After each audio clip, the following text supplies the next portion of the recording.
Alrighty, we are recording. Is that like Letty started? She had this. Oh. Hi everyone, you're alright. My name is Vicky. I'm the facilitator for the Cleanliness, Drug and Alcohol group. What I'm going to take you through today is just a real brief history of how the group got started, quickly touch on its purpose, and sort of a summary of what it's done, or what the group has done over the past year, especially in relation to the liquor law reform that is going on at the moment. So quite a few years ago, there were a series of community conversations. Here we have the charades, the Cleanliness Random Household Survey, Cleanliness Visioning. I won't go into what those all look like, but what I will say is that from those community conversations, there were a lot of themes that the community wanted action around. One of them was around young people. They really valued young people in the community and saw them both as something that needs some work on and also the solution. A response to that part of the conversation was the formation of the Eastside Youth Network. Another conversation strand that came out was the community wanting better outcomes around health. And so the GI Health Project was a response to that community conversation. There was another one, well there's quite a few strands, but there was another strand about the harms of drugs and alcohol in the community, and especially as how they relate to young people. There was this young person's spin on the topic that there is a concern for drugs and alcohol harms in general, but a greater concern about how that affects our young people. So it went to the Eastside Youth Network, and the Eastside Youth Network said, oh well, yeah, that's good, it's probably more of a health sort of thing, and the Health Project took up the conversation, but well now there's a very strong youth emphasis in this subject.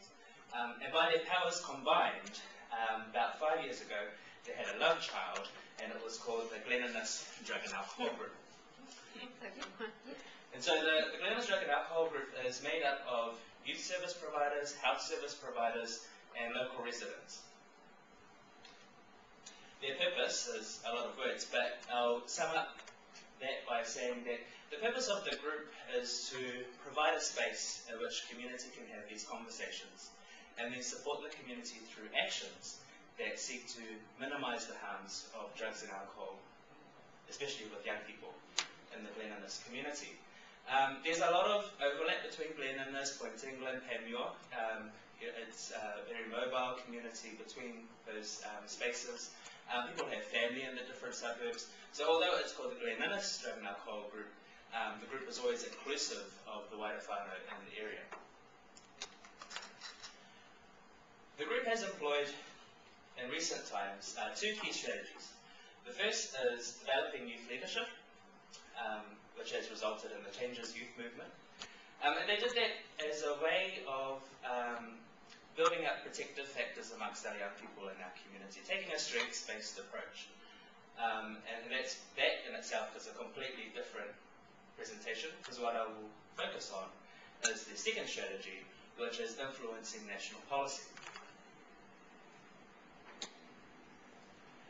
So in April of last year, the group had a community forum here at the lovely Cleanliness Community Hall. And it was in response to the review that was being done around the Sale of Liquor Act at the time. So they held this community forum to us people. You tell us, how has the legislation affected you, affected this community? How has alcohol as it is at the moment contributed to whatever might be happening in your life? And through those conversations, there were some key things, and one of them was people were saying, you know what, if we had the choice, we would not choose this for ourselves. We would not choose to have a liquor store next to our schools. We would not choose to have one opposite from our marae. We would not choose to put them next to each other. What they were echoing was this idea of a local alcohol ban. That communities should have input into the location, the density, and as well as the operating hours of liquor outlets in the area.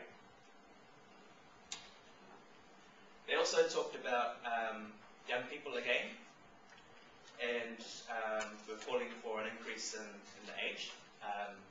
Having seen the effects of when it was lowered, the community felt, well, that didn't quite work out.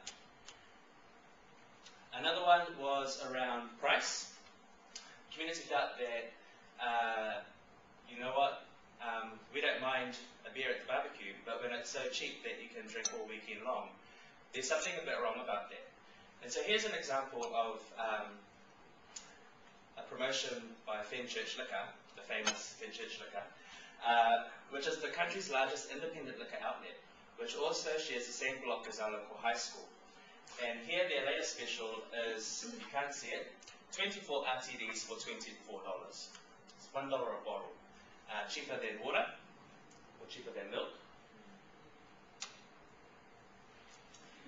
Advertising, sponsorship and promotion.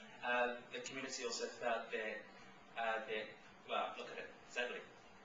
Not only is it environmentally something that is constantly in your face, but the insidious nature of it is that it works towards bringing our young people who walk past these things every day into this sort of lifestyle.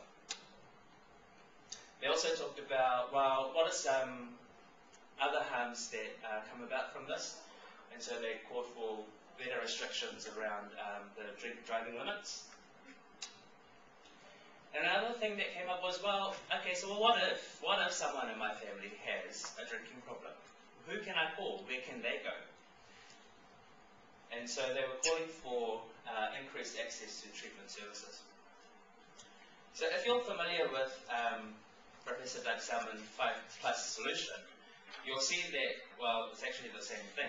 But I'd like to point out that these conversations were held before the community was aware of Doug Salmon's 5+ solution. So it's quite interesting to see that in the academic sphere and in the community sphere, everyone's actually saying the same thing. So from those stories that the group heard and collated that day, they put it into a written submission and sent it off to the Justice Select Committee, where they were also invited to come and make an oral presentation, which was last year. And I can tell you that in that room, the whole room was full of people from Glen Innes, Point England, and Panmure. The main theme for that oral presentation was to whittle it down to some key points. And the first one was, we know you, politicians, work really hard. And you're working really hard to make a better New Zealand. And we in the community are doing the same thing too. That this submission isn't about us giving you a kick or telling you should do this or change that, but it's an opportunity for us to work together